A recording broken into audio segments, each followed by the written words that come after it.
سورۃ الجاثیہ بسم اللہ الرحمن الرحیم حامیم تنزیل الکتاب من اللہ العزیز الحکیم۔ یہ سورہ مبارکہ اور پھر اس کے بعد آئے گی سورہ احقاف، یہ آپس میں جوڑا ہے، چنانچہ ان دونوں کا شروع اسی آیت سے ہوگا، تنزیل الکتاب من اللہ العزیز الحکیم، جو اس سے ہو رہا ہے۔ اتارا جانا ہے اس کتاب کا اس اللہ کی طرف سے جو زبردست ہے اور کمال حکمت والا۔ ان فی السماوات والارض لآیات للمؤمنین، یقیناً آسمانوں اور زمین میں نشانیاں ہیں ماننے والوں کے لیے۔ وفی خلقکم، اور تمہاری تخلیق میں، وما یبث من دابۃ، اور جو اللہ نے پھیلا دیے ہیں تمام جاندار، آیات لقوم یوقنون، نشانیاں ہیں ان لوگوں کے لیے جو یقین کریں۔ واختلاف اللیل والنہار وما انزل اللہ من السماء من رزق فاحیا به الارض بعد موتها وتصریف الریاح آیات لقوم یعقلون، اور یہ جو اللہ نے اور دن اور رات کا اختلاف، اور جو اللہ نے اتارا ہے آسمان سے رزق، یعنی رزق روزی، پانی اتارا ہے۔ پانی ذریعہ بنتا ہے زمین سے روزی کے نکلنے کا، تو گویا کہ پانی جو آ رہا ہے یہی رزق ہے، یہ ذریعہ بنا ہے۔ فاحیا به الارض بعد موتها، پانی کو یہاں رزق کہا گیا ہے۔ پھر زندہ کر دیا اس کو، اس نے زمین کو اس کی موت کے بعد، یعنی اس میں بے آب و گیا تھی، کوئی ہریاول تھی نہیں، اور اب وہاں فصل آ گئی ہے۔ وتصریف الریاح، اور اسی طرح ہواؤں کے چلنے میں آیات لقوم یعقلون، یہ نشانیاں ہیں ان لوگوں کے لیے جو عقل سے کام لیں۔ یہاں لوگوں نے نوٹ کر لیا ہوگا کہ جس کو میں نے سورہ بقرہ میں آیت الآیات کہا تھا، 21ویں رکوع کی پہلی آیت، اس میں ایک آیت میں جو جمع تھی وہ یہاں 3-4 آیتوں کے اندر آ کر اللہ نے ان کو بیان کیا۔ ان فی خلق السماوات والارض واختلاف اللیل والنہار والفلک التی تجری فی البحر بما ينفع الناس وما انزل اللہ من السماء من ماء فاحیا به الارض بعد موتها وبث فيها من كل دابة وتصريف الرياح والسحاب المسخر بين السماء والارض لآیات لقوم یعقلون، بلکہ یہاں ابھی ان میں سے بات آئی بھی نہیں ہے، اسی لیے میں نے اس کو عنوان دیا آیت الآیات۔ تلک آیات اللہ نتلوها علیک بالحق، یہ اللہ کی نشانیاں ہیں جو ہم پڑھ کر سنا رہے ہیں آپ کو حق کے ساتھ۔ فبأی حدیث بعد اللہ وآیاتہ یؤمنون، تو اب یہ اللہ کی اس بات پر جو اللہ نے اتار دیا قرآن کو اور اس کی آیات کے بعد اب کس چیز پر یہ ایمان لائیں گے؟ اگر اس پر ایمان نہیں لائے تو کوئی بڑے سے بڑا معجزہ دیکھ کر بھی ایمان نہیں لائیں گے، اس لیے کہ ایمان لانے کی شرط تو یہ ہے کہ آدمی خود طالب حق ہو، طالب ہدایت ہو۔ طالب ہدایت کے لیے یہ بہت بڑا معجزہ ہے قرآن، اور یہ ہدایت کا بہت بڑا منبع ہے، چراغ ہے، سراج منیر ہے، اور جو طالب حق نہیں ہے وہ بڑے سے بڑا معجزہ دیکھ کر بھی نہیں مانے گا۔ ویل لکل افاک نسیم، تباہی ہے، بربادی ہے ہر اس شخص کے لیے جو جھوٹا ہے، باتیں گھڑنے والا، اسیم، گناہ گار ہے۔ یسمع آیات اللہ تتلی علیہ، وہ سنتا ہے اللہ کی آیات جو اسے پڑھ کر سنائی جاتی ہیں۔ ثم یصر مستکبرا کأن لم یسمعها، پھر وہ اڑا رہتا ہے ضد پر، اصرار سواد سے جب ہوتا ہے ضد کرنا۔ ثم یصر مستکبرا، اور تکبر کرتا ہے، اڑا رہتا ہے کأن لم یسمعها، ایسے جیسے انہوں نے سنا ہی نہیں اس کو۔ فبشرہ بعذاب الیم، یہ اکثر و بیشتر جو قریش کے سردار تھے ان کا حال یہی تھا، تو اے نبی ان کو بشارت دے دیجیے بہت بڑے عذاب کی، بہت دردناک عذاب کی۔ وَإِذَا عَلِمَ مِنْ آیَاتِنَا شَيْئًا اتَّخَذَهَا هُزُوًا، اور جب اس کے علم میں ہماری آیات میں سے کوئی بات آ جاتی ہے تو بجائے اس پر غور کرنے کے اس کا مذاق اڑاتا ہے۔ اولئک لہم عذاب مہین، یہ لوگ وہ ہیں کہ جن کے لیے اہانت آمیز عذاب ہوگا۔ من ورائہم جہنم، اور اس کے پیچھے ان کے پرے دوزخ ہے، یعنی منتظر ہے ان کی۔ ولا یغنی عنہم ما کسبوا شیئا، جو کمائی انہوں نے دنیا میں کی ہوگی، مال و دولت جمع کیا ہوگا، وہ انہیں کچھ نہ بچا سکے گا اس دوزخ سے۔ ولا اتخذوا من دون اللہ اولیاء، اور نہ ہی وہ جو جن کو انہوں نے اللہ کے سوا اپنا اولیاء بنایا ہوا ہے، سمجھتے ہیں کہ وہ ہماری سفارش کریں گے، یہ ان کے جو بھی معبود تھے، جھوٹے معبود، وہ بھی نہیں بچا سکیں گے۔ ولہم عذاب عظیم، اور ان کے لیے بہت بڑا عذاب ہوگا۔ ھذا ھدی، یہ قرآن ہے ہدایت۔ والذین کفروا بآیات ربہم، اور جو لوگ اپنے رب کی آیات کا کفر کریں گے، لہم عذاب من رجز علیم، ان کے لیے تو ایک بڑے دردناک بلا کا عذاب ہوگا۔ اللہ الذی سخر لکم البحر لتجری الفلک فیہ بامرہ، اللہ ہی ہے وہ کہ جس نے تمہارے لیے سمندر کو اور دریاؤں کو مسخر کر دیا ہے، تمہاری خدمت میں لگا دیا ہے، تاکہ اس میں کشتیاں چلیں اس کے حکم سے۔ وَلِتَبْتَغُوا مِن فَضْلِهِ، اور تاکہ تم فضل تلاش کرو اللہ کا، کشتیوں کے ذریعے سے ہی سامان تجارت ادھر سے ادھر جاتا تھا۔ وَلَعَلَّكُمْ تَشْكُرُونَ، اور تاکہ تم شکر کرو۔ وَسَخَّرَ لَكُم مَّا فِي السَّمَاوَاتِ وَمَّا فِي الْأَرْضِ جَمِيعًا مِّنْهُ، اور اللہ نے تو تمہارے لیے مسخر کر دیا، تمہارے لیے کام میں لگا دیا وہ سب کچھ جو آسمانوں میں ہے اور وہ سب کچھ جو زمین میں، کل کا کل اپنی طرف سے۔ یہ جو آیات آتی ہیں کہ آسمان اور زمین میں جو شے اللہ نے تمہارے لیے مسخر کر دی ہے، اس میں یقیناً اشارہ تھا کہ انسان اپنی علمی ترقی اور اپنی ٹیکنالوجی کی ترقی کے ذریعے سے ان چیزوں تک رسائی حاصل کر سکتا ہے۔ اللہ نے تو مسخر کیا ہوا انہیں، گویا کہ انسان کی جو ریچ ہے، جہاں تک کہ اس کی رسائی ہے وہ ہے، اور اللہ تعالیٰ نہ معلوم کہاں تک انسان کو پہنچا دے گا۔ ان فی ذلک لآیات لقوم یتفکرون، اس میں آیات ہیں، نشانیاں ہیں ان لوگوں کے لیے جو غور و فکر سے کام لیں۔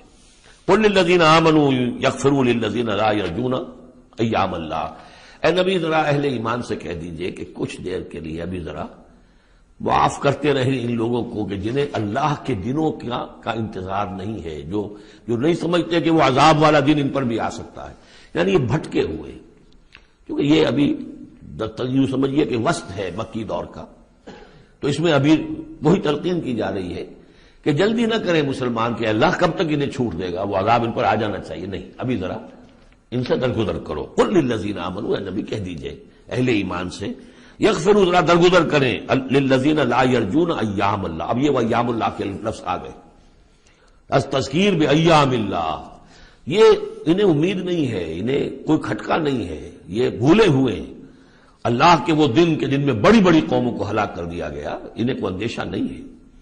لیجزی قوم بما کانوا یکسبون، تاکہ اللہ تعالیٰ بدلہ دے ہر قوم کو ان کی اپنی کمائی کے مطابق۔ من عمل صالحا فلنفسہ، تو جس نے اچھے کام کیے تو اپنے لیے کیے، اپنے بھلے کے لیے کیے، اپنے فائدے کے لیے کیے، ومن اساء فعلیہا، جس نے برا کام کیا وہ اس کا وبال اسی پر ہوگا۔ ثم الی ربکم ترجعون، پھر تم اپنے رب کی طرف لوٹا دیے جاؤ گے۔ وَلَقَدْ آتَيْنَا بَنِي إِسْرَائِيلَ الْكِتَابَ وَالْحُكْمَ وَالنُّبُوَّةَ، اور ہم نے بنی اسرائیل کو کتاب بھی دی اور حکومت بھی دی اور نبوت بھی دی۔ وَرَزَقْنَاهُم مِّنَ الطَّيِّبَاتِ، اور ہم نے انہیں بہت سی طیبات، بڑی پاکیزہ چیزوں سے نوازا۔ وَفَضَّلْنَاهُمْ عَلَى الْعَالَمِينَ، اور انہیں تمام جہان کی قوموں پر فضیلت دی۔ یہ فضیلت تو اب بھی ان کے قائم ہے، کسی اور قوم میں اتنے نبی نہیں آئے ہیں دنیا میں جتنے کہ حضرت اسحاق یا یوں کہیے حضرت یعقوب کی نسل میں آئے۔ ویسے تو نسل جو ہے حضرت ابراہیم کی ہے، لیکن بنی اسرائیل چونکہ حضرت یعقوب سے اپنے آپ کو منسوب کرتے ہیں، حضرت یعقوب کا لقب تھا اسرائیل، اور ان کے 12 بیٹے تھے، اسے 12 قبیلے، اور یہ بڑی قوم بنی۔ تو جتنے نبی ان میں آئے ہیں 1400 برس تک تو نبوت کا تار ٹوٹا ہی نہیں، یوں سمجھیے کہ ایک زنجیر چلی آ رہی ہے اور کڑی سے کڑی جڑی ہوئی ہے، نبوت کی کڑی ٹوٹی نہیں، اور زنجیر شروع ہوئی ہے 2 رسولوں سے، حضرت موسیٰ ہارون 2 بیک وقت موجود تھے، اگر ختم بھی ہوئی ہے تو 2 حضرت عیسیٰ اور یحییٰ، اور ان دونوں کے مابین 1400 برس کا فصل ہے اور کبھی زنجیر ٹوٹی نہیں۔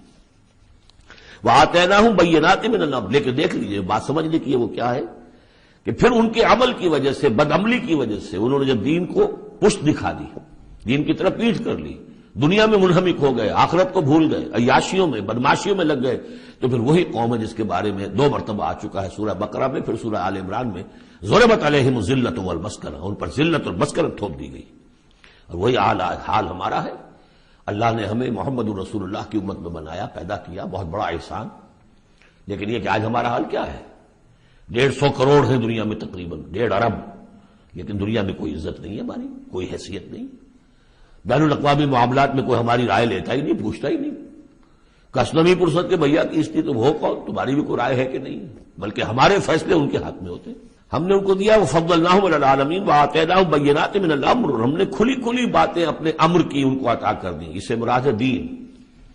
ہم نے ان کو وحی بھیجی، ان کے اوپر کتنے نبی تھے جن پہ وحی آتی رہی، کتابیں دی، تورات دی، زبور دی، انجیل دی۔ فَمَا اخْتَلَفُوا إِلَّا مِن بَعْدِ مَا جَاءَهُمُ الْعِلْمُ بَغْيًا بَيْنَهُمْ، لیکن یہ کہ انہوں نے اختلاف جو کیا بعد میں، اور وہ جو ٹکڑے ٹکڑے ہو گئے، وہ یہودی علیحدہ ہو گئے، نصارہ علیحدہ ہو گئے، یہودیوں میں کتنے فرقے بن گئے، نصارہ میں کتنے فرقے بن گئے، یہ اختلاف انہوں نے کیا اس کے بعد کہ ان کے پاس العلم آ چکا تھا، اور بغیم بینہم، ضدم ضدہ، دی ارج ٹو ڈومینیٹ، یہ اصل سبب ہے اس اختلاف کی جو تفرقے پر منتج ہوتا ہے۔ ان ربک یقضی بینہم یوم القیامۃ فیما کانوا فیہ یختلفون، یقیناً آپ کا رب فیصلہ کرے گا ان کے مابین قیامت کے دن ان تمام باتوں کا جس میں یہ اختلاف کرتے رہے۔ ثم جعلناک علی شریعۃ من الامر، پھر اے نبی، اے محمد صلی اللہ علیہ وسلم، ہم نے آپ کو بنا دیا، کھڑا کر دیا امر کی ایک شریعت پر۔ امر تو وہی ہے، دین تو ایک ہی چلا آ رہا ہے، امر اللہ ایک ہی ہے، دین اللہ کا ایک ہی ہے، سورہ شورى میں ہم تفصیل سے دیکھ چکے. شرع لکم من الدین ما وصى به نوحا والذی اوحینا الیک وما وصینا به ابراہیم وموسیٰ وعیسیٰ. دین تو ایک ہے لیکن شریعتیں مختلف ہیں، شریعت موسوی، شریعت محمدی. یہاں وہ لفظ آ گیا. پھر ان کے بعد بنی اسرائیل کے بعد ہم نے آپ کو اے نبی ایک ہمارے دین کا ایک خاص جو ایک ایڈیشن سمجھیے، فائنل اینڈ کمپلیٹ ایڈیشن وہ ہے کہ جو شریعت محمدی ہے. الیوم اکملت لکم دینکم واتممت علیکم نعمتی ورضیت لکم الاسلام دینا من الامر فاتبعها. تو اب یہ شریعت ہے، اس کی آپ کو پیروی کرنی ہے. ولا تتبع اهواء الذین لا يعلمون. اور ان لوگوں کی خواہشات کی پیروی نہ کیجیے کہ جن کے پاس کوئی علم ہی نہیں ہے. انہم لن یغنوا عنک من اللہ شیئا. اے نبی یہ آپ کو اللہ کی پکڑ سے بچا نہیں سکیں گے، کیونکہ کئی مرتبہ یہ مضمون آ چکا ہے. اگر آپ نے ان کی خواہشات کی پیروی کے اندر ہماری اس بات کو جو ہے کہیں پیچھے ڈال دیا یا کہیں کوئی کمپرومائز کر لیا تو پھر کوئی آپ کو اللہ کی پکڑ سے بچانے والا نہیں ہوگا. سورہ بنی اسرائیل کی جو آیات ہیں، وَإِن كَادُوا لَيَفْتِنُونَكَ عَنِ الَّذِي أَوْحَيْنَا إِلَيْكَ لِتَفْتَرِيَ عَلَيْنَا غَيْرَهُ. اے نبی یہ لوگ تو تلے ہوئے ہیں اس پر کہ آپ کو مجبور کر دیں کہ آپ اس قرآن کو کچھ بدلے اور اپنی طرف سے کچھ قرآن گھڑ کر اب اس میں شامل کر دیں. لِتَفْتَرِيَ عَلَيْنَا غَيْرَهُ اِذًا لَاتَّخَذُوكَ خَلِيلًا. اگر آپ ایسا کر دیں تو آپ کو دوست بنا لیں گے، کمپرومائز ہو جائے گا. وَلَوْلَا أَن ثَبَّتْنَاكَ لَقَدْ كِدتَّ تَرْكَنُ إِلَيْهِمْ شَيْئًا قَلِيلًا. اگر ہم نے آپ کو جمائے نہ رکھا ہوتا تو عین ممکن تھا کہ آپ ان دباؤ کے تحت کچھ نہ کچھ ان کی طرف جھکنے کی بارے میں خیال آپ کے دل میں آ جاتا. إِذًا لَأَذَقْنَاكَ ضِعْفَ الْحَيَاةِ وَضِعْفَ الْمَمَاتِ. اگر ایسا ہو جاتا تو پھر ہم آپ کو مزہ چکھاتے، دنیا میں بھی دوہرا عذاب، آخرت میں بھی دوہرا عذاب. معاذ اللہ ثم معاذ اللہ ثم لا تجد لك علينا نصيرا. اور پھر آپ کو کوئی مددگار نہ ملتا ہم سے چھڑانے والا. تو اللہ تعالیٰ کا معاملہ ہے کہ جو آپ کو دیا گیا اس پر ڈٹے رہیے. وَإِنَّ الظَّالِمِينَ بَعْضُهُمْ أَوْلِيَاءُ بَعْضٍ. اور یہ جو ظالم لوگ ہیں، مشرک ہیں، کافر ہیں، یہ ایک دوسرے کے پشت پناہ مددگار ہیں. وَاللَّهُ وَلِيُّ الْمُتَّقِينَ. جبکہ اللہ ولی ہے، پشت پناہ ہے، حمایتی ہے، مددگار ہے متقیوں کا. ھذا بصائر للناس وہدی ورحمۃ لقوم یوقنون. یہ ہے سوجھ کی باتیں، آنکھیں کھولنے والی باتیں لوگوں کے لیے، اور ہدایت اور رحمت ان لوگوں کے لیے جو ان پر یقین کریں. ام حسب الذین اجترحوا السیئات ان نجعلہم کالذین آمنوا وعملوا الصالحات. کیا ان لوگوں نے کہ جو یہ بری باتوں کا ارتکاب کر رہے ہیں، انہوں نے یہ سمجھا ہے کہ ہم انہیں ان لوگوں کی طرح بنا دیں گے کہ جو ایمان لائے اور جنہوں نے نیک عمل کیے. سواء محیاہم و مماتہم. ان کی برابری ان کی زندگی ہو جائے گی اور ان جیسی ان کی موت ہو جائے گی. ساء ما یحکمون. کیا برا فیصلہ ہے جو یہ کر رہے ہیں. یعنی دنیا میں جو کچھ ہو رہا ہے لیکن یہ کہ آخرت میں تو اللہ تعالیٰ نیکوکاروں کو وہ اجر و ثواب دے گا، وہ ان کے درجے ہوں گے، ان کے لیے وہ انعام و اکرام ہوں گے کہ جن کا یہ تصور نہیں کر سکتے، اور مجرموں کے لیے وہ سزا ہوگی جس کا اس وقت تصور نہیں کر سکتے. اگر آخرت نہ ہو تو پھر تو معاملہ تلپٹ ہو گیا کہ دنیا میں جنہوں نے عیش کیے، صحیح اور غلط کا فرق رکھا ہی نہیں، جائز اور ناجائز کا سوچا ہی نہیں، وہ تو پھر عیش میں رہے. انہوں نے یہاں عیش کیے، اور وہ بیچارے کہ جو ڈر ڈر کر وہ پھونک پھونک کے قدم رکھتے رہے، یہ کام تو غلط ہے، یہ میں نہیں کرنا، چاہے مجھ سے نفع ہو سکتا ہے لیکن حرام ہے، میں نہیں کروں گا. اب وہ بیچارے دنیا کے اندر بھی انہوں نے فرض کیجیے فاقے کیے یا روکھی سوکھی کھا کر گزارا کیا، آخرت میں بھی انہیں کچھ نہ ملا. اگر زندگی صرف یہی زندگی ہے تو پھر بہت بڑا ظلم ہے، بہت بڑا ظلم ہے. اس لیے کہ جو بھی نیکوکار ہے پھر اس پر تو بہت بڑا ظلم ہے. اس حوالے سے قرآن کہتا ہے کہ جو آخرت کو نہیں مانتا وہ در حقیقت ہمارے عدل کا منکر ہے. وَخَلَقَ اللَّهُ السَّمَاوَاتِ وَالْأَرْضَ بِالْحَقِّ. جبکہ اللہ نے آسمان اور زمین بنائے حق کے ساتھ، عدل کے ساتھ، حکمت کے ساتھ. وَلِتُجْزَىٰ كُلُّ نَفْسٍ بِمَا كَسَبَتْ. تاکہ پورا بدلہ دیا جائے ہر جان کو جو کچھ اس نے کمایا ہو. وَهُمْ لَا يُظْلَمُونَ. اور ان پر کوئی ظلم نہ ہو. أَفَرَأَيْتَ مَنِ اتَّخَذَ إِلَٰهَهُ هَوَاهُ. یہ آیت اس سے پہلے بھی آ چکی ہے، اب پھر آ گئی ہے. کیا تم نے دیکھا اس شخص کو جس نے اپنی خواہش نفس کو اپنا الہ بنایا ہوا ہے. بہت اہم ہے یہ. دیکھیے میں نے گنوائی تھی آپ کو اس 8 سورتوں کے مجموعے میں 4 تو وہ ہیں جو بڑی ایک ترتیب کے ساتھ جو توحید عملی کو بیان کیا. توحید عملی کیا ہے؟ اللہ کی بندگی، اپنی اطاعت کو اس کو خالص کرتے ہوئے صرف اسی کی اطاعت، اس کی اطاعت سے منہ موڑ کر کسی اور کی اطاعت یا مخلوق میں سے کسی کی اطاعت ایسے معاملے میں جس میں خالق کی پھر معصیت لازم آ رہی ہے، یہ شرک ہے. توحید یہ ہے کہ تم اعبدوا اللہ مخلصا لہ الدین، اللہ کی بندگی کرو، عبادت کرو، اس کے لیے اپنی اطاعت کو خالص کرتے ہیں۔ اسی کا ایک داخلی رخ ہے، دعا اللہ سے کرو لیکن مخلصین لہ الدین۔ پہلی بات سورہ زمر میں، دوسری سورہ مومن میں۔ اب اللہ ہی کی دعوت، توحید کی دعوت لوگوں تک پہنچاؤ۔ ومن احسن قولا ممن دعا الی اللہ وعمل صالحا وقال اننی من المسلمین، اور اس کا جو ذریعہ ہے، میڈیم ہے اس دعوت کا، وہ قرآن ہے۔ لہذا سورہ حمیم سجدہ میں 6 جگہ قرآن کی عظمت کا بیان، اور یہ کہ دعوت جو ہے اس کی مرکزی مضمون۔ اس دعوت کے نتیجے میں جو لوگ آئیں، ملے، جڑے، جمع ہو، طاقت بنے، اور پھر وہ باطل کے غلبے کو ختم کر کے اللہ کے دین کو غالب کرے، یہ ہے اقامت الدین، یہ مرکزی مضمون ہے سورہ شورى کا۔ تو توحید عملی فرد سے لے کر اور پورے اجتماعی نظام تک ان 4 صورتوں مکمل ہو گئی۔ اب 2 صورتوں میں، سورہ زخرف میں اور یہاں سورہ جاثیہ میں، یہ جو اطاعت میں جو شرک ہو رہا ہے اس کی 2 انتہائی شکلوں کو بیان کر دیا۔ ایک شرک فی الاطاعت کیا ہے؟ انسانی حاکمیت کا تصور، حاکم تو اللہ ہے صرف، ان الحکم الا للہ لا یشرک فی حکمہ احدا لم یکن لہ شریک فی الملک، سورہ یوسف میں اور سورہ بنی اسرائیل میں اور سورہ کہف میں یہ سارے مضامین ہم پڑھیں۔ لیکن کوئی بھی حاکمیت کا اگر دعویٰ کرتا میں حاکم ہوں یہاں کا، جو چاہوں کروں، تو اس نے خدائی کا دعویٰ کیا، یہ تو شرک کی بدترین شکل ہو گئی۔ یہی دعویٰ فرعون کا تھا، یہی نمرود کا تھا۔ اسی طریقے سے انفرادی سطح پر شرک فی الاطاعت کیا ہے؟ نفس آپ کا جو ہے اندر ایک تقاضا کرتا ہے مجھے اس وقت یہ چیز چاہیے، اور آپ کو معلوم ہے کہ وہ حرام ہے، اللہ نے اسے حرام ٹھہرایا ہے۔ نفس میں فرض کیجئے جنسی خواہش ابھری ہے، حلال ذریعہ اس وقت آپ کے پاس کوئی نہیں ہے، بیوی موجود نہیں ہے یا شادی نہیں ہوئی آپ کی، نفس زور لگا رہا ہے، آپ نے کوئی حرام راستہ اختیار کر لیا۔ کیا مانی ہوئے کہ آپ نے نفس کی اطاعت کی ایک ایسے کام میں جو اللہ نے منع کیا ہوا ہے۔ تو آپ کا معبود کون ہوا؟ نفس۔ چاہے آپ لا الہ الا اللہ کا ورد کر رہے ہوں، لیکن اگر خواہش نفس کی اطاعت کر رہے ہیں اس چیز میں کہ جو اللہ نے حرام کر دی، ہاں خواہش نفس، بھوک لگی ہے کھاؤ، حلال چیز کھاؤ، بالکل جان پر بن گئی ہے تو ٹھیک ہے، صرف جان بچانے کے لیے حرام سے بھی کھا سکتے ہو، لیکن وہ جب کہ جان پر بن گئی، ورنہ نہیں، عام حالات میں نہیں۔ اب یہ کہ اللہ تعالیٰ نے جو خواہش ہے، جنسی خواہش ہے، شادی کرو، نکاح کرو، لیکن حرام ذریعے سے نفس کا کوئی تقاضا پورا کیا تو اس کے معنی کیا ہوئے؟ تمہارا معبود اب نفس ہے۔ اور سورہ زخرف میں شرک فی الاطاعت، اس کی جو بلند ترین شکل ہے، ریاست کی سطح پر حاکمیت غیر اللہ، اللہ کے سوا کسی کی حاکمیت کا اقرار، ان دونوں کے مابین جو ہے اب فل ان دی گیپس، اس میں مختلف جو ہے وہ آپ خود بھی قیاس کر کے ان کو پر کر سکتے ہیں۔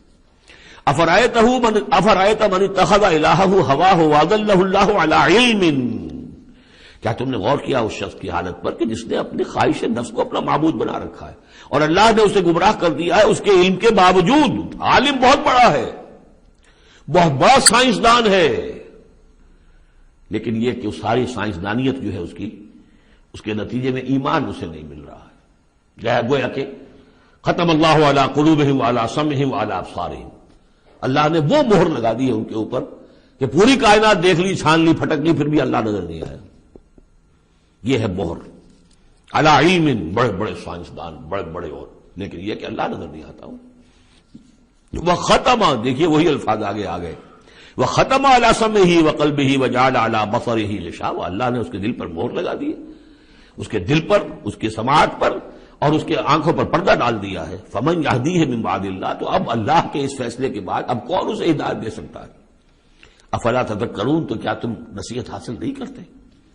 وقالوا ما هي الا حیاتنا الدنیا نموت ونحیا، اور وہ یہ کہتے ہیں کہ نہیں ہماری بس دنیا کی زندگی کے سوا اور کوئی زندگی نہیں، ہم خود ہی مرتے ہیں، خود ہی جیتے ہیں۔ یہ ایک آیت میں یا ایک جملہ کہہ لیجئے یہاں پر پورا میٹیریلزم بھی ایک مذہب ہے کہ ہم کسی اور شے کو نہیں مانتے، میٹر ہی میٹر ہے، بس میٹر ہی کی صفات ہیں، پراپرٹیز آف دی میٹر ہیں، اس میٹر ہی کا انٹریکشن ہے، اسی سے کچھ چیز بدل گئی، ادھر ہو گئی ادھر ہو گئی، فزیکل اینڈ کیمیکل چینجز کے لاز ہیں، اس سے کائنات خود بخود چل رہی، کوئی چلانے والا نہیں، آپ ہی بنی تھی، کوئی بنانے والا نہیں، اور چلتی رہے گی، اور ہم بھی اسی چکر کے اندر جیتے بھی ہیں مرتے بھی ہیں، نہ کوئی مارنے والا نہ جلانے والا، اور نہ پھر کوئی مرنے کے بعد اور زندگی۔ یہ ہے میٹیریلزم، اس کی بہت سے پھر سمجھیے شیڈز ہیں، امپیریسزم ہے، لاجیکل پازیٹیوزم ہے، یہ سب فلسفے اس میٹیریلزم کی شاخیں ہیں۔ وہ کیا کہتے ہیں، وقالوا ما هي الا حیاتنا الدنیا نموت ونحیا وما یہلکنا الا الدہر، ہمیں ہلاک کرتی ہے صرف یہ دہر کی گردش، زمانے کی گردش سے ہلاک ہوتے، وہ ہلاک کرنے والا اللہ نہیں ہے، کوئی فرشتہ نہیں ہے جو آ کر جان قبض کرتا ہو۔ وما لهم بذلک من علم، حالانکہ ان کے پاس کوئی علم نہیں ہے، کوئی ذریعہ نہیں ہے کہ جس سے ان باتوں کو یہ جان سکے۔ انہم الا یظنون، وہ تو صرف ظن سے کام لے رہے ہیں، گمان ہے، اٹکل پچو ہے۔ وَإِذَا تُتْلَىٰ عَلَيْهِمْ آيَاتُنَا بَيِّنَاتٍ، اور جب انہیں پڑھ کر سنائی جاتی ہے ہماری روشن آیات، مَا كَانَ حُجَّتُهُمْ إِلَّا أَن قَالُوا ائْتُوا بِآبَائِنَا إِن كُنتُمْ صَادِقِينَ، تو ان کی دلیل تو بس یہی ہوتی ہے ایک، اچھا اگر کہتے ہو کہ بعد سے بعد الموت ہو تو ہمارے آباء و اجداد کو زندہ کر کے ہمیں دکھا دو، ہم مان لیں گے کہ ہم بھی اٹھا لیا جائے گا، ان کنتم صادقین، اگر تم سچے ہو۔ قل اللہ یحییکم، کہیے کہ میں نے کبھی دعویٰ نہیں کیا کہ میں زندہ کر دوں گا، اللہ زندہ کرے گا تمہیں۔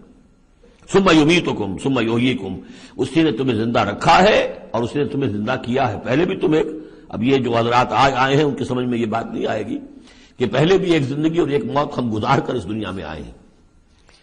قل اللہ یحییکم ثم یمیتکم، پھر وہ تمہیں مارے گا، ثم یجمعکم الی یوم القیامہ، اور پھر تمہیں جمع کرے گا قیامت کے دن، لا ریب فیہ، جس میں کوئی شک نہیں، ولکن اکثر الناس لا یعلمون، لیکن سب لوگ جانتے نہیں ہیں۔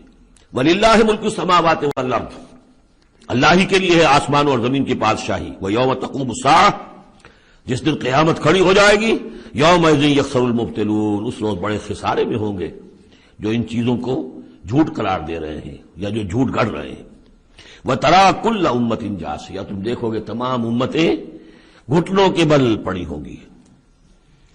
کل امت تدعی الی کتابہا، ہر امت کو بلایا جائے گا اس کے اعمال نامے کی طرف، فلاں قوم کو لے آیا جائے اور ان کا اعمال نامہ، الیوم تجزون ما کنتم تعملون، آج تمہیں بدلہ ملے گا اس کا جو عمل تم کرتے رہے ہو۔ ھذا کتابنا ینطق علیکم بالحق، یہ ہماری کتاب ہے، ہمارا ریکارڈ ہے، یہ ہمارا وہ اعمال نامہ ہے جو ہم نے، جس میں تمہارے اعمال کو محفوظ رکھا ہوا ہے، یہ تم پر بولتا ہے، ینطق، اب یہ تمہیں جو کچھ بتائے گا بالحق، حق کے ساتھ۔ انا کننا نستنسخ ما کنتم تعملون، اور جو کچھ تم کیا کرتے تھے ہم اسے لکھتے جاتے تھے۔ اب لکھنا جو ہے ایک تو وہ ہے جو ہم کبھی لکھا کرتے تھے قلم سے، اب بھی کبھی لکھتے ہیں، ایک لکھنا یہ جو اب بھی لکھا جا رہا ہے ٹیپ کے اوپر، اور وہ پکچر کے ساتھ بھی لکھا جا رہا ہے۔ اللہ تعالیٰ نے کس طریقے سے محفوظ کیا ہے یہ ابھی تصور بھی نہیں کر سکتے، کہ بس ایک بٹن دبے گا اور یہ کہ ایک انسان کی پوری زندگی کا ایک ایک لمحے کا جو کچھ اس نے کہا ہوگا، جو کچھ کیا ہوگا، تصویر سامنے آ جائے گی۔ فَأَمَّا الَّذِينَ آمَنُوا وَعَمِلُوا الصَّالِحَاتِ، جو لوگ ایمان لائے ہوں گے اور جنہوں نے نیک عمل کیے ہوں گے، فَيُدْخِلُهُمْ رَبُّهُمْ فِي رَحْمَتِهِ، تو انہیں تو داخل کرے گا ان کا پروردگار اپنی رحمت میں۔ ذَلِكَ هُوَ الْفَوْزُ الْمُبِينُ، اور یہ بہت روشن اور واضح کامیابی ہوگی۔ وَأَمَّا الَّذِينَ كَفَرُوا، اور وہ لوگ جنہوں نے کفر کیا تھا، فَلَمْ تَكُنْ آيَاتِي تُتْلَىٰ عَلَيْكُمْ، ان سے اللہ پوچھے گا کیا آپ لوگوں کو میری آیات پڑھ کر نہیں سنائی گئی؟ أَلَمْ تَكُنْ آيَاتِي تُتْلَىٰ عَلَيْكُمْ فَاسْتَكْبَرْتُمْ وَكُنْتُمْ قَوْمًا مُجْرِمِينَ، تم نے استکبار کیا بجائے اس کے کہ ہماری آیات کو اختیار کرتے، قبول کرتے، ان کے آگے سر جھکا دیتے، تم نے استکبار کیا تو تم تو بڑے مجرم ہوئے۔ وَإِذَا قِيلَ إِنَّ وَعْدَ اللَّهِ حَقٌّ وَالسَّاعَةُ لَا رَيْبَ فِيهَا، اور جب کہا گیا کہ اللہ کا وعدہ سچ ہے اور قیامت اس میں کوئی شک نہیں، قُلْتُم مَا نَدْرِي مَا السَّاعَةُ، تم نے کہا تھا ہم نہیں جانتے کیا ساعت وعد کی لٹ تم نے لگا رکھی ہے، کسے کہتے ہیں ساعت، کون سی قیامت آنے والی ہے۔ ان نظن الا ظنا، کبھی کبھی ہمیں بھی گمان سا تو ہوتا ہے کہ جو بات تم کہہ رہے ہو وزنی ہے، آخر مجرم اور مسلم ایک جیسے تو نہیں ہو جانے چاہیے، ظالم اور مظلوم وہ تو پھر ایک جیسے ہو گئے، بلکہ ظالم نفع میں رہا، اس نے ظلم کیا، اور مظلوم کا تو بڑا گھاٹا ہے، یہاں پر بھی اس کا ظلم ہوا اور آگے اس کی کوئی داد نصیب ہی نہیں۔ تو کبھی کبھی تمہاری دلیل ہمارے دل میں اپیل کرتی ہے کہ ہاں ان نظن الا ظنا، گمان سا تو ہوتا ہے، وما نحن بمستيقنين، لیکن ہمیں یقین حاصل نہیں ہوتا۔ اور واقعہ یہ ہے کہ جب تک بعد سے بعد الموت اور آخرت کا یقین نہ ہو انسان کا کردار صحیح نہیں ہو سکتا۔ یہی وجہ ہے کہ سورہ بقرہ میں شروع ہی میں باقی سب چیزوں کے لیے لفظ ایمان آیا تھا، هدى للمتقين الذين يؤمنون بالغیب ويقيمون الصلاة ومما رزقناهم ينفقون والذين يؤمنون بما انزل اليك وما انزل من قبلك وبالآخرة هم يوقنون، آخرت پر یقین۔ اگر ہم اپنے غریبانوں میں جھانکیں تو ہمارا حال بھی اس سے کچھ مختلف نہیں ہے۔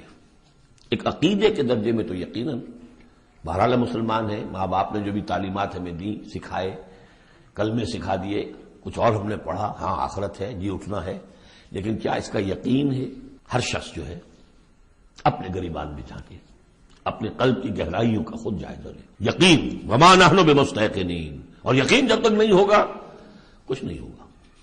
اب یہ یقین کہاں سے لیا جائے، یہ ایک علیحدہ مسئلہ ہے، آئے گا سورہ حدید میں آ جائے گا۔ وبدا لهم سیئات ما عملوا، اور ان کے سامنے آ جائیں گے وہ تمام ان کے برے اعمال جو انہوں نے کیے تھے۔ وحاق بهم ما كانوا به يستهزئون، اور وہ تمام ان چیزوں کی شامت ان کو گھیرے میں لے لے گی جس کا کہ وہ استہزاء کیا کرتے تھے، وہ جہنم کا مذاق اڑاتے تھے، اب وہ جہنم آ جائے گی انہیں اپنی گود میں لینے کے لیے۔ وقیل اليوم ننساكم كما نسيتم لقاء يومكم هذا، ان سے کہہ دیا جائے گا اب نالا و شیون سے کام نہ لو، شور مت کرو، چلاؤ نہیں، آج ہم تمہیں اسی طرح نظر انداز کر دیں گے جیسے کہ تم نے اس دن کو نظر انداز کیا تھا۔ ومأواكم النار، تمہارا ٹھکانہ اب آگ ہے، وما لكم من ناصرین، اور اب تمہارے لیے کوئی مددگار نہیں ہے۔ ذالکم بأنکم اتخذتم آیات اللہ ہزوا، یہ اس لیے کہ تم نے اللہ کی آیات کو تو مذاق بنا لیا تھا۔ وغرتکم الحیات الدنیا، اور دنیا کی زندگی نے تمہیں دھوکے میں ڈالے رکھا۔ فالیوم لا یخرجون منہا، تو آج وہ نہیں نکالے جائیں گے اس سے۔ ولا هم یستعتبون، اور نہ ہی یہ کہ انہیں یہ موقع دیا جائے گا کہ اچھا اگر توبہ کر لو تو ہم تمہیں معاف کر دیں گے، نہیں، وہ بات ختم ہوئی، توبہ کا موقع دنیا میں تھا۔ فللہ الحمد رب السماوات ورب الارض رب العالمین، تو کل تعریف اور کل حمد کل شکر اس اللہ ہی کے لیے ہے جو تمام آسمانوں کا رب ہے، زمین کا رب ہے اور تمام جہانوں کا رب ہے۔ وَلَهُ الْكِبْرِيَاءُ فِي السَّمَاوَاتِ وَالْأَرْضِ، آسمانوں اور زمین میں بڑائی اسی کے لیے ہے۔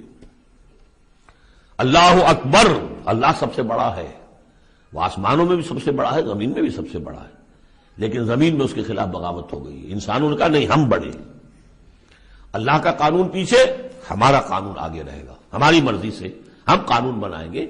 وی ہیو دی ساورنٹی، یہ کلیم آف ساورنٹی کا انڈیویجول کا ہو یا پوری قوم کا ہو، پاپولر ساورنٹی ہو یا انڈیویجول ہو، یہی کفر ہے، یہی شرک ہے۔ لیکن اسی لیے وہ لارڈس پریئر کے اندر جو الفاظ ہیں میں نے کئی دفعہ آپ کو سنائے ہیں کہ اللہ سے خطاب کر کے وہ انجیل میں دائی کنگڈم کم، اے اللہ تیری حکومت قائم ہو، thy will be done on earth as it is in heavens, تیری مرضی جیسے آسمانوں میں پوری ہو رہی ہے۔ سورج تو تیرا حکم مان رہا ہے، چاند تیرا حکم مان رہا ہے، یہ سارے کرے، یہ ساری گیلیکسیز، یہ تو سب تیرے حکم پر چل رہی ہے۔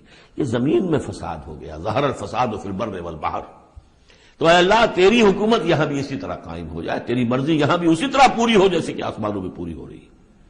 یہی ہے جس کے لیے ہم کوشش کریں، اقامت دین اسی کا نام تو ہے کہ اس زمین پر بھی اللہ کی حکومت ہو اور اللہ کا قانون نافذ ہو، اللہ کی مرضی اور اس کی شریعت کے مطابق فیصلے ہوں۔